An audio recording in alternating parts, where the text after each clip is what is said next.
Hey everybody, welcome back to episode 51. 51. Think of multiples of 3.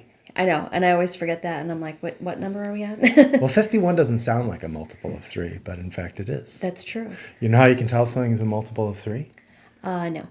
Add the digits together, and if the digits added up together add up to a multiple of 3, Then it's a multiple. then the number divides by 3. 5 plus 1 is 6. There you go. It's a trick I learned in elementary school. All right, well, I guess I didn't learn that trick. I could have used that along the way. And then we'll talk about how multiples of 9, the first digit increases and the second digit goes I did know down, that. I right? did know that. So 18, 27, 36, Yes. etc. Etc. Yeah. But our episode isn't about math tonight. It is next time. Next time it'll be about math. We'll show clips from the famous movie Donald Duck in Math Magic Land. Yes. No one is old enough to remember that. I do remember that. Yeah. But I learned it's been how a long time. billiards is actually all about geometry. There you go. Yeah. It's probably on Netflix or something, or on YouTube, I'm Right, sure. I'm sure. We'll have to look that up. But tonight's episode, we thought since we talked about books that we enjoyed, thanks for your comments about that, we would talk about records and musicians and things like that. Record albums. Record As we albums. said back in the day, LP records. Yeah. The funny thing is when we were talking about this, like I don't currently own a lot of records at the moment. I did growing up. I had some, and obviously as the technology went off, and then everyone had like the mini iPod or the iPod Shuffle. I had for a while, and then. Everything's just digital. You don't do that. However, I was thinking about records that I had as a kid, and I thought of a few, but one of them was, and you're going to laugh at this, The Carpenters. I'm not laughing at the Carpenters. I loved their album so much. My parents had the kind of record player that looked like a piece of furniture. Like the big console. Yes, you and lift it had up in the middle. You lifted it up in the middle and put it on. So I would sit on one tone side remote. of the speakers on the floor and put it on and just belt it out. I did that very often.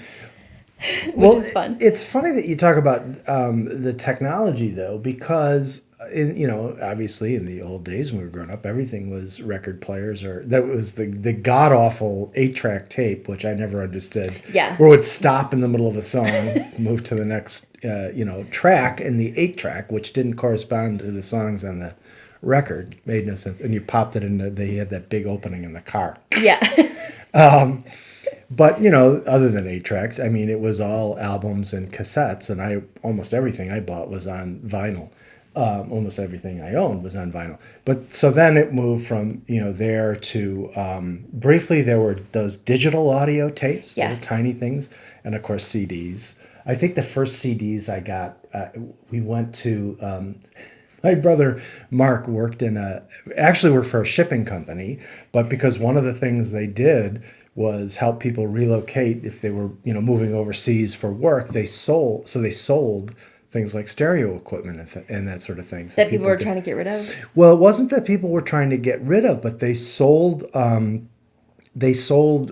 electronics that were compatible overseas. Oh, gotcha. But a lot of them were compatible both in the U.S. and overseas. There was a switch on the back, so you could change the current depending on where you were living. So I bought a CD. Well, actually, no, I'm sorry, that's not true. You had that when we met, right? Yeah, I Yes. bought a turntable and I bought a tape deck, like a dual tape deck, so you could record from tape to tape and all this stuff. All this great, really good quality stereo equipment. And then, like, within days, nobody bought albums anymore and we all bought CDs. So eventually you got a CD player and all that. But anyway, it's just kind of funny. So then it evolved to, iPods, and obviously I think most of my music is on my phone now. But now, of course, it's sort of gone back to albums, and everybody seems to buy things on vinyl now. And I kind of like it because it's an old-fashioned thing, and it's cool. But what kills me is, now you can put a record on a turntable and it doesn't skip. They never come with scratches. Right. They don't skip. You can run past, not that I run anywhere anymore, but you can run past the turntable and it won't skip or everything. When we were growing up, You'd be so gentle. it was the most like annoying thing because you'd buy a brand new album and put it on, it would skip because it'd have a scratch or whatever. Or the Then you'd have to record put would be pennies on okay. it. Yeah, you had to put pennies on the tone arms to weight it down a little bit. You're not supposed to do that. It screws up the balance, but my dad would have a fit. But you couldn't breathe next to the turntable or it would skip. Why wasn't this technology around in the 70s? I know. Anyway. So I was thinking of so Karen Carpenter, loved. Barbara Streisand, also loved. Huge fan. Especially Star is Born with Chris Christopherson. I could sing it now. I could sing every song if you wanted to. That'll be for another karaoke night. Hold the mic. Yeah. Karaoke night. It's coming. The Bee Gees, also very popular in my youth. So I liked listening to the Bee Gees. And then also I was thinking way back and you guys might know this or not, a Free to Be You and Me soundtrack, Marlo Thomas. If that sounds familiar, it's amazing. I know all the words Was to it that an too. after-school special? It probably was, but those were just some of the ones that I liked to listen to. And I figure like now, like I kind of, my musical taste really hasn't changed from since I was like a teenager, basically, because I could listen to any pop song now. Love it. I never get tired of pop music. There's a documentary out now about the Bee Gees, as a matter of fact. Oh, I didn't know that. Yeah, I just saw. I don't know the Because I name of believe it. only I'll one have of to them look it is up. still alive. That I don't know. Yeah. The thing that always puzzled me about the Bee Gees was that they were they sort of adopted whatever sound was current at the time. So if you go back to the early Bee Gees sounded like they were trying to sound like maybe the Beatles or maybe more like the Moody Blues or something like that. But it had this very sort of, even though they're from Australia, had this very sort of English pop sound. And then all of a sudden in the mid-70s, they discovered disco. That's a topic for another day, Yes. disco, which is actually, kidding aside, it's a really fascinating topic, how disco evolved. And where it Okay, came I'm going to from. write that down. That'll be another topic for the Right. future. But that's not why we're here, as David Letterman used to say. No, he'd say, that's not why you called. Right. That's not why you called. So you can share some that you like. So obviously, I do have, since we're talking about technology, I still do have a lot of albums from the old days, and it's kind of fortunate because then a couple years ago, was it what? For Father's Day. For Father's Day, the kids gave me a turntable, and also speakers and so forth. So it's not just a turntable because that wouldn't be of much good. But so I have a lot of in fact we tried to get rid of them. Your mom's church had like a basement We brought sale. them over. We brought them over. They didn't sell. So I ended up getting them back. Yes. So since we talk about Bruce Springsteen all the time, and I play Bruce Springsteen all the time, and probably the only artist that I've actually learned to play a handful of songs and actually know how to play is Bruce. So I have to point out, it might be a controversial subject, and I have actually mentioned it before, but Darkness on the Edge of Town is my favorite album of Bruce, still to this day. And the funny thing, so the very first episode we did was a short little discussion about Born to Run, because it was on the 45th anniversary of when Born to Run came out. And Right. I pointed out then that I was not really a huge Bruce fan until Darkness came out. And this was the album that really kind of turned it around for me, because I was familiar with his music, but it didn't really make the impact until this album came out in 1978. It's a little difficult. It's kind of faded on It the is kind little of faded. copyright notice, but Yeah. it's 1978. And I have to point out, this is the copy that I bought in 1978. And I know that because in the upper left-hand corner, Has your initials. I have my initials, because when I was in college, we did the episode about first apartments. Right. In that very apartment, everyone had their albums, and there was like these built-in shelves by the fireplace, and we all had our albums stored there, and we had to, So you knew which put ones our were initials when you on were there. leaving. So we knew. So this was my original copy that I took to college with me. But on this, and so for example, on this very album, I've worked on playing on guitar, Adam Raised the Cane, Something in the Night, not Candy's Room, which is actually one of my absolute favorite Bruce Springsteen songs. A true Bruce Springsteen fan knows Candy's Room. Racing in the Street, although that's tricky because it's got a chord change or a key change in it, and that threw me off.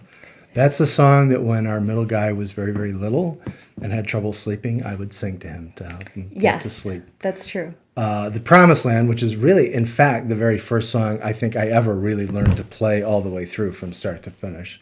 Factory I've played. Streets of Fire I don't think I have. Prove It All Night, and of course Darkness on the Edge of Town. Almost every song on the album I've tried to figure out on guitar. That's awesome. So I have to mention it. And the other thing that I will say, one other thing about Bruce, and I realize this more as I've gotten older. I started going back because you can download Springsteen concerts, legally download Springsteen concerts from years ago. You can get ones, from some of his famous shows around the time of this album, as a matter of fact, late 70s. And when I listen to the music now, especially stuff from around that time period, I think what, most people associate Bruce Springsteen with this kind of like blue collar ethic, which, sure, he plays that, he sings songs about people who work for a living. But the thing that I think is that made him what he is as a songwriter is that everything he does, the defining characteristic is the way he has empathy for people, right, in different situations. Definitely. And I think that when you go back and listen to the music, so much of that early stuff is about like not fitting in and feeling awkward around other people and in situations. And so much of his music really was centered on like, it's okay to just be different from other people. You don't have to be, you don't have to do what your dad did when you grow up. You don't have to like You the can same. find your own way. Yeah, you don't have to like the same music that people are on. So anyway, it really hits me now that I think that was the thing that always attracted me to his music. It wasn't the blue collar ethic and all that. And there's nothing wrong with that, but that's not really what the music was about. The music really was just about, being different and kind of like, that's hard, but it's okay. Anyway, That is a very nice thing, though. that's my thing about Bruce. And also thinking about like earlier things of records or cassette tapes that I had a lot of. U2 Yeah. was a big. I had almost all of their stuff. Was a big fan. Still am. Of their music, and Like it is fun to like listen back to that stuff and just think about where you were when those records came out. I'll never forget. I mean, when they were still very new, and the song that was on the radio at the time was "I Will Follow," which was a big hit.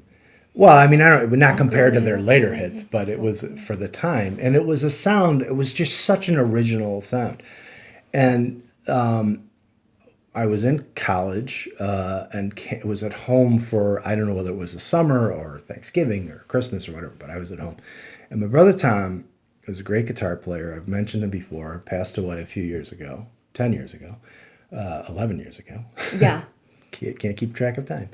But Tom was a brilliant guitar player, but he was much more of a traditional guitar player. He played Beatles and Rolling Stones and stuff like this. He loved the Allman Brothers and all that. And I just remember coming home one night, and he was watching the Tomorrow Show with Tom Snyder. Yep. Which used to come on at... I think it came on at midnight here. It was very late. And so 1 o'clock on the East Coast. But anyway, so Tom was watching that show when I came home from hanging out with friends or whatever. And U2 was on.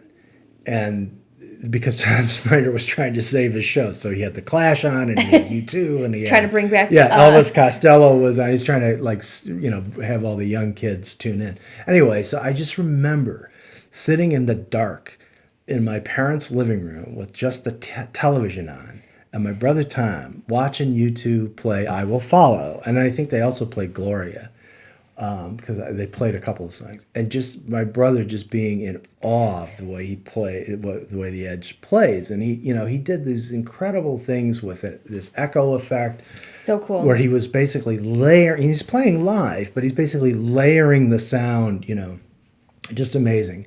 And I know people like to put down U2 now because Bono's got the world's biggest ego and all that, and that's fine. The cynicism is fine. Yeah. But just sitting there, with my brother. We led very, very different lives, and it was just like this connection. That's a great memory, though. Yeah. Love it. Yeah. Okay, what's your next one? So, all right, if I mention Bruce, I also have to mention The Clash because that's overall, as much as I talk about Bruce, The Clash and Joe Strummer are really my favorite artists of all time. And I this, can vouch for that. yeah, because I was just earlier today, I was playing Career Opportunities off this very album on the guitar.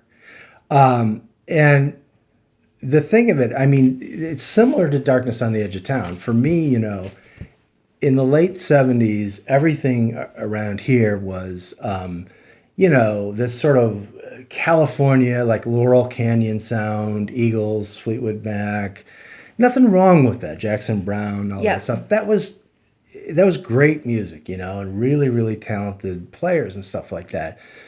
But you either had like the all Fleetwood Mac channel, and I know Fleetwood Mac is very popular again, and it's very hip to like Fleetwood Mac Very now, popular and that's now. great. Because of TikTok. Yeah, right, and that's great, because they were phenomenal musicians and they made some great music. But you either had that sort of Laurel Canyon sound from California, or you had like the progressive rock, Yes and Emerson, Lake and Palmer, Genesis, Peter Gabriel was still with the band and stuff like that. And to me, that was all kind of like over the top. I mean, I could certainly appreciate the artistry, the great musicianship and all that. But it wasn't saying anything to the 16-year-old me, I wanted this guy. This was the person I sort of imagined myself to be, which is pretty hilarious since I spent 30 plus years as a lawyer. But when I was 16, that's what Heck yeah. these were the guys that changed everything. The Clash and the Ramones, just a totally different thing. This album actually, this is the American version of their debut album. It actually was not the first album they put out. There's a British version of this that came out in '76, I think. And then they came out with another couple albums, and then they put out the American version. And in case you don't know, Joe Strummer, who's the lead singer of this, passed away from a heart attack when he was only 50. 18 years ago. Yeah. 2002. So there's no more Clash. Yeah, well, didn't know they that. broke up. They broke up a long time ago. But in any event, and you can still, if you're in Camden in London, you can have your picture taken on this stairway. Oh, that's fun. And this, by the way, this is a whole nother story. But the photo on the back comes from the Notting Hill Carnival, where there was a riot. And that's a whole different story, but that is one of the seminal events in the history of the Clash.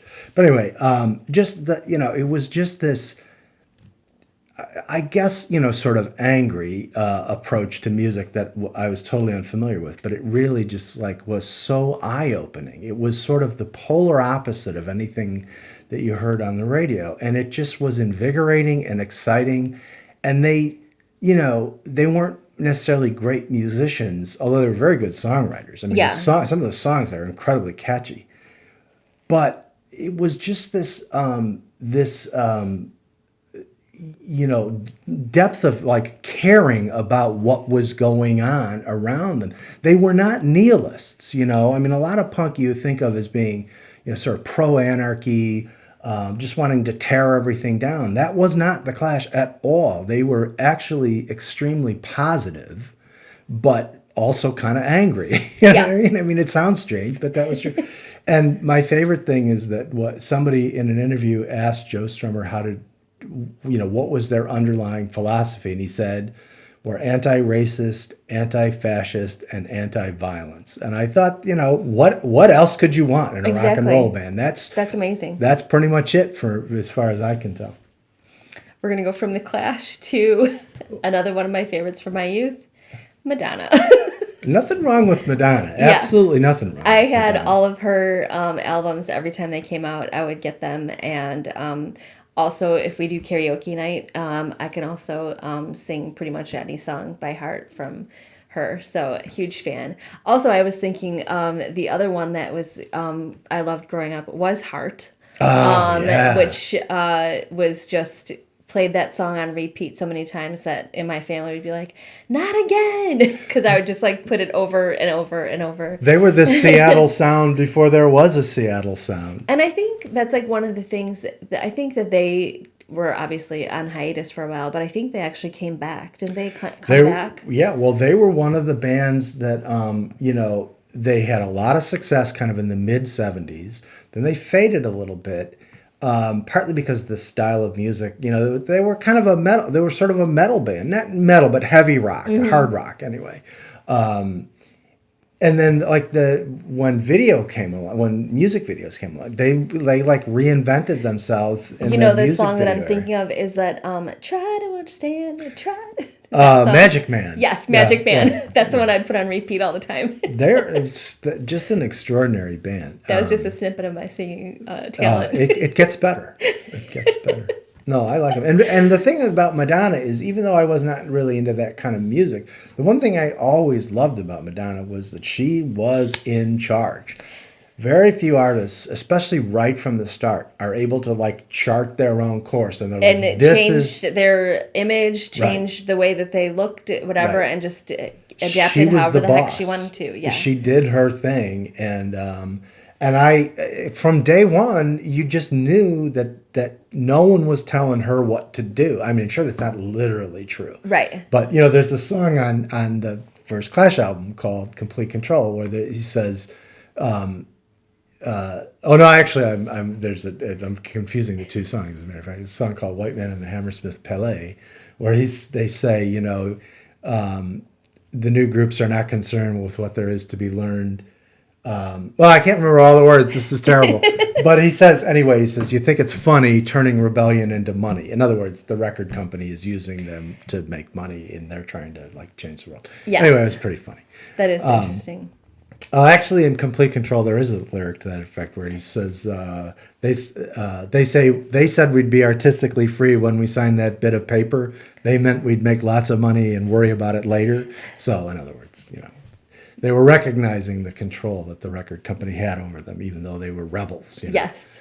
But that's true about Madonna, though, is like she just, and she became so big so quickly that no one, the record company couldn't tell her what to do because Right. she became like, she was unknown and then as big as the Beatles, it was, and that's the way to do it if you can. You're next. I'm next. Well, I have to mention our friend. And when I say our friend, I mean our real life This is friend. so true. Garland Jeffries, speaking of a lovely, lovely, wonderful human being. We're gonna do a whole separate, thing about him. He started out in the 70s. There's a song called Wild in the Streets that was a big hit for him in the 70s and has been covered by all kinds of different bands and artists.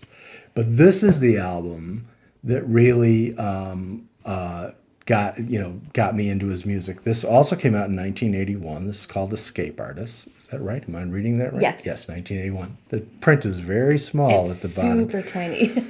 And I have another brother story associated with Garland Jeffries, and also the Clash, by the way. My brother John, my late brother John, who also passed away, died in 1991, so only 10 years after this album came out. I never really thought about that. But he got me into all kinds of music, including the Clash, Southside Johnny, who we've seen in concert, and Garland Jeffries. And this album it's just such a great. Garland is a really interesting guy himself. He's African American, but his mother was Puerto Rican. His father was black, and he's always written. He's from New York City. He's always written songs that are sort of about the challenges of negotiating through the world as a black person or a person of color, and but he's just such an amazing person. And he's a great musician. So talented. A local DJ hero, Lynn Bramer, likes to say that this one song off this album called ROCK, for rock, obviously, is the greatest song ever written. He is about 10 songs that he identifies as the greatest song ever written, but that's one of them, and he plays it all the time. But Garland is a really wonderful person, and he had sort of dropped out of the music business for a while when his daughter was born, and it turns out she's the same age as our oldest. Yes. So from the mid 70s until about 2011, he was out of the music business, and then not out of the music business, but he wasn't Right. making He records. wasn't like traveling the world all extensively. And then in 2011, he came out with an album after his daughter was like in high school and a little bit he had a little more control over his schedule at that point or whatever, and he put out an album called The King of In Between. Again, The King of In Between kind of reflects that that feeling about being black in America and sort of being stuck between worlds in a sense. But that album came out in 2011, and I just stumbled across. I don't even recall how I found out about it. But he was relatively new to social media at the time, like a lot of people were. And we just connected through Facebook and Twitter and all this, and we literally actually became friends. You interviewed him, I actually. interviewed him for a podcast that I was Yeah. involved in years ago, and not a podcast, a blog. I wrote up the interview. I interviewed him, but we've seen him every time he's come to Chicago since that 2011. And then we saw him after not this past summer, but the summer before. 2019. He retired from touring, and so when we found that out, that it was going to be in New York City at a city winery in New York City, we're like, well, we have to go. We went, and And he was like, when I'll never forget this because it was really busy at the end, and he was like he came out, into the audience, and of course people were waiting in line to say hi to him and everything. And so when he saw David, he would like put his hands like on his face. He's Yes. like, "What are you doing here? Like, what are you doing in New York? came to We're New like, York to we see came you." to see you." And he was like, "What?" Like he couldn't understand. Like this is why we came to see Yeah. you, kind of thing. But his wife Claire couldn't be nicer, Yeah, and she's great. once the quarantine is over, we always say like if they're ever in Chicago, they could come to our house for dinner or something like that. do They have an probably would. They do have an open invitation. For dinner. Okay, so then I'm up next, and David's gonna love this one so much. Celine Dion, another Nothing wrong with 90s person that I have just enjoyed her music throughout the years and everything. Saw her in concert at United Center with my sister and my niece when she was like, I don't know, Hannah was like 7 or 8 or something Yeah, like yeah, that. yeah. It was Mark was a brand new baby. So it was like one of the first times going out after having our middle son. So it was just kind of like a fun night out. But also, even though it's a huge arena, they've got the big Jumbotron, it was still amazing. So huge Celine Dion fan. All right, and But I'm not going to go to Vegas to see you. Sorry. yeah, I don't do We don't wanna go Vegas. to All right, Vegas. so we'll finish up with. Well, wait, I mean, I Oh, no, that's shouldn't fine. speak for you. Of course, I have to give a plug to the Ramones.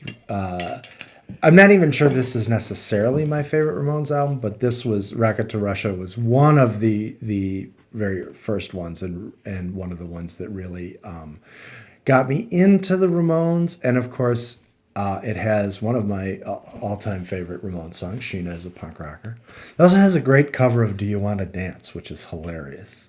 But the Ramones, and again, kind of like the Clash, there was one radio station in Chicago that would play punk rock. And not very often. They played a lot of other stuff, but occasionally they would play the Ramones, like I Want to Be Sedated or whatever, which is on End of the Century, different album. But in any event, and occasionally they would play the Clash, and that was kind of how I got into it. And then in college, everybody I knew in college was a Ramones fan. And then I really got into them because everybody had the albums. We saw them play on campus at the University of Illinois. And I've been a huge fan ever since. I actually saw them in concert too. That's right. And Tinley Park. At Tinley Park, where I saw Dwight Yoakam years ago. That's another song. We'll talk about country music another time. Love country music. Yes, I'm going to write that down too. You wouldn't think being a punk rocker, I would. Oh, one other question, since you mentioned the Star is Born soundtrack. Yes. I think the best soundtrack of all time, and it's a little bit obscure, although it was well known when it came out. There's a movie called The Harder They Come, which was filmed in Jamaica, starring Jimmy Cliff, who became a reggae superstar, but he was sort of relatively unknown at the time. And the soundtrack to The Harder They Come is fantastic because it has a lot of very authentic reggae that you're not likely to hear. It's got Desmond Decker, it's got Toots and the Maytals, obviously it's got Jimmy Cliff. That's amazing. I can't recall whether it has the original version of No, it does. I was going to say there's a song "Police and Thieves" that the Clash covered. That was a big hit in the '70s, but actually that would have come out after the soundtrack. Anyway, whatever. The movie came out in like '74 or something All right, like well, I'll that. have to listen to that soundtrack. It's a again. fantastic soundtrack, and it was a great introduction to reggae for a Love it. I'm a huge fan of reggae music white suburban teenager. because it always makes me feel like we should be on vacation somewhere. Well, and it was, that was one of those things in the kind of the mid '70s was, Jimmy Cliff became very successful. Bob Marley was really huge. And in Chicago, there is a very big, very active Jamaican community. And so there were reggae clubs in Chicago, and things like that, the Wild Hare. So it was a big deal here, and it was great to be introduced to that. And Garland Jeffries as a heavy reggae influence in his music. The Clash were always big into reggae. So that kind of ties it all together. It does. We'll definitely have to maybe do a part 2 of this because we have so much more we could talk about. I could talk We forever. could probably talk another few hours, but we're not gonna. But thanks for joining Well, we're us. going to. Yeah. Just not on camera. Yes. Thanks for joining us tonight, and have a great rest of the weekend and gearing up for Christmas and all that. And to our friends in the Northeast with all the snow, good luck. Yeah. We have no snow in Chicago, so seeing all the feet of snow and all that is just like I'm not looking forward to that at all. Nope. But we'll see you next time. Bye. Bye.